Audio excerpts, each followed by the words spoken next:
Hey everybody, and welcome to the King of Shadows 1111 YouTube channel. This is Queen of Light 1111 here with your energy check-in.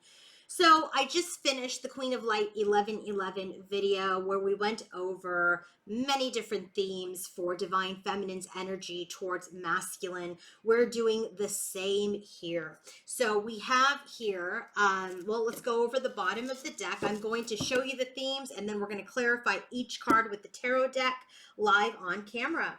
So we have the energy of lessons. There are lessons being learned. I feel like there are things that are silent, or maybe even communication between masculine and feminine is silent.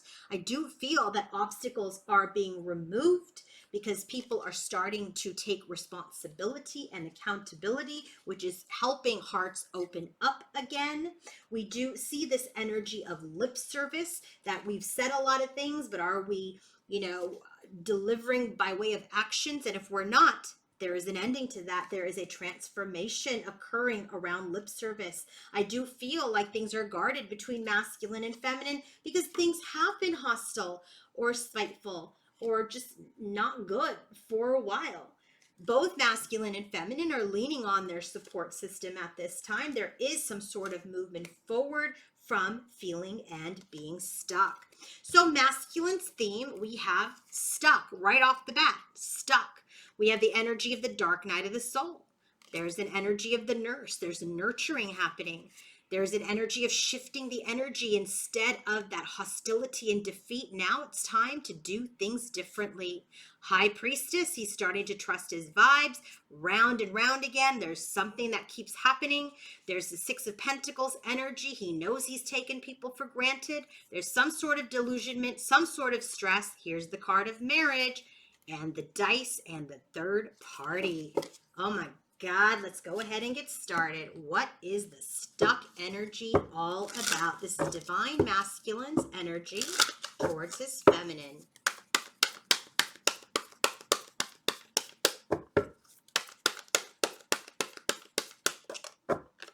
Yeah, Two of Swords. So, remember, the bottom of the deck here is lessons. His lesson is about being stuck in indecision, being stuck in mental conflict, being stuck in this energy of not being able to make a decision to either move out of something and transition into something else. Instead, he just gets stuck because he has this inability to make a decision and to make a move. So I feel like for divine masculine, he's been learning a really big lesson in this journey about being stuck and keeping himself stuck. It's led him to this dark night of the soul energy. Bottom of the deck is the silence card. So if your masculine has been silent, or divine masculine has been silent, there is some sort of dark night of the soul energy that masculine has been going through. And it has to do with another two of wands. It's about, again, planning, preparation, but again, not making the decision, not getting to the next card. So he's being silent about his planning. He's being silent about his preparation. He's being silent about the things that are going on in his life, the things that keep him stuck. And I do feel like he is experiencing this dark night of the soul, this very heavy energy about being stuck at the crossroads for a very long time. It just feels like he's in this energy where he hasn't been able to be in his power to move things forward with his feminine, to move out of certain things. And I feel like he's learning some really big lessons. We have the nurse card, nurturer. Bottom of the deck is the remover of obstacles. So for divine masculine, there's this justice card. I feel like there's obstacles around, whether it's physical health, there's obstacles around, nurturing pain, nurturing the heart, nurturing a situation, nurturing himself. And I feel like with the justice card, clarifying, I do feel like Ganesha is bringing in this energy of removing obstacles, to bring in truth, to bring in clarity, to bring in justice. This is divine intervention. Justice is divine intervention. So I do feel like masculine's energy towards his feminine is that he wants to remove any obstacles, and he wants any obstacles to be removed from the path towards his feminine. And I do feel like he's in this energy of nurturing and healing. And this is the 3D card. He's doing this in the 3D world to bring in justice, truth, and clarity. and balance to his connection with feminine. So, Five of Swords. Let's see what this is all about. This is masculine, wanting to shift the energy with feminine. Four of Swords. Oh my God. All of this energy where there was hostility and defeat and conflict and self-sacrificing and abuse, or like this energy of mental conflict, he wants to heal it. Four of Swords. Look at this. 10 of Wands at the bottom of the deck. Responsibilities, overwhelmed, overloaded, done. He wants to get out of the energy where he's been sneaky. He wants to heal this connection. Next card, High Priestess. So remember, bottom of the deck is Ace of Hearts, Ace of Cups, with the heart opening up to an offering. What is this High Priestess card? Oh my God. 10 of Cups. His energy towards his feminine, he wants to offer all of his heart. The High Priestess card is all about the unattainable woman, the unattainable divine feminine, someone who sits in her knowledge, in her wisdom, in her mystery. And I feel like for masculine, as he taps more into his divine feminine energy, whether it's with the outer feminine in conversation or within his own inner feminine, he sees this union with his feminine. The vibes are saying to him intuitively that this is your union. What's round and round about?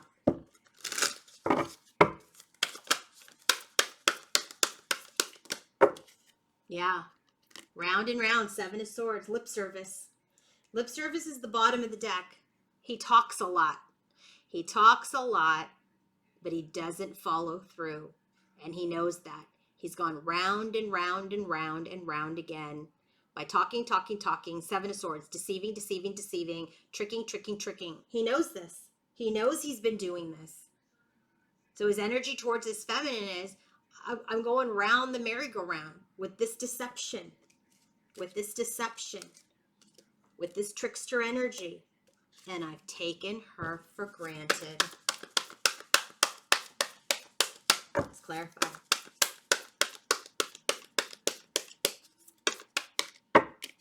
Yep.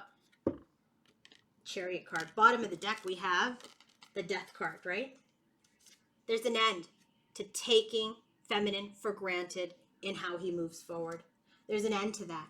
There's an end of this lack of balance. There's an end of the lack of reciprocity.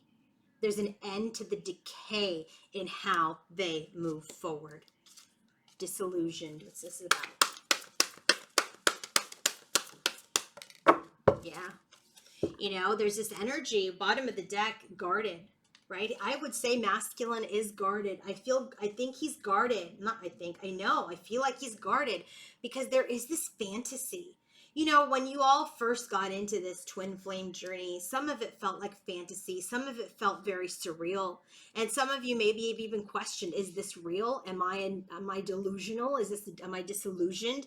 And I feel like this is also masculine as he taps into this beautiful 10 of Cups energy, wanting to shift the energy, wanting to bring balance, wanting to open his heart. I do feel like when he connects to his feminine, there's an energy of fantasy, an energy of disillusionment. And I feel like that's what makes him guarded. Stressed out. What's stressed? Yeah. Devil card. Feminine got the Devil card too. So what do we have? Hateful, hostile, vengeful, spiteful, right? That stresses him out.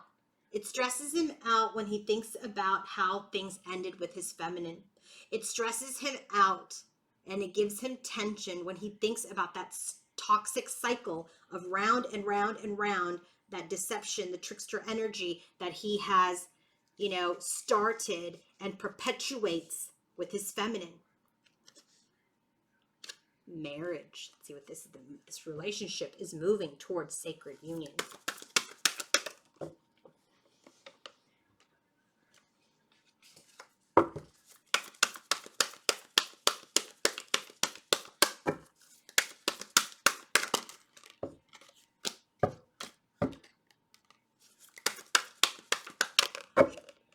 Seven of Pentacles. There's an energy of assessing. There's an energy of really analyzing. Can this connection move towards a sacred union?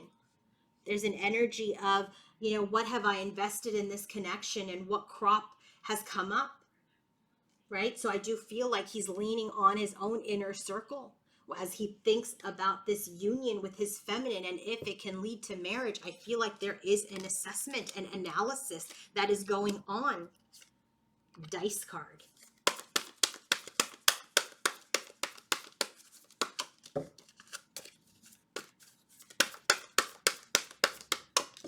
Yeah, Judgment card. I feel like he's evaluating, you know, should I just take a risk with feminine? You know, should I just roll with it? It's uncertain. He doesn't know what's going to happen. He's evaluating the risk. You know, when he thinks about marriage and union, he's thinking about the risk involved. I feel like he knows. He's also evaluating where he's played games, where he's, you know, been in this energy of lose, where he's lost his feminine. But I do feel like he's evaluating what could potentially happen next with his divine feminine. Third party.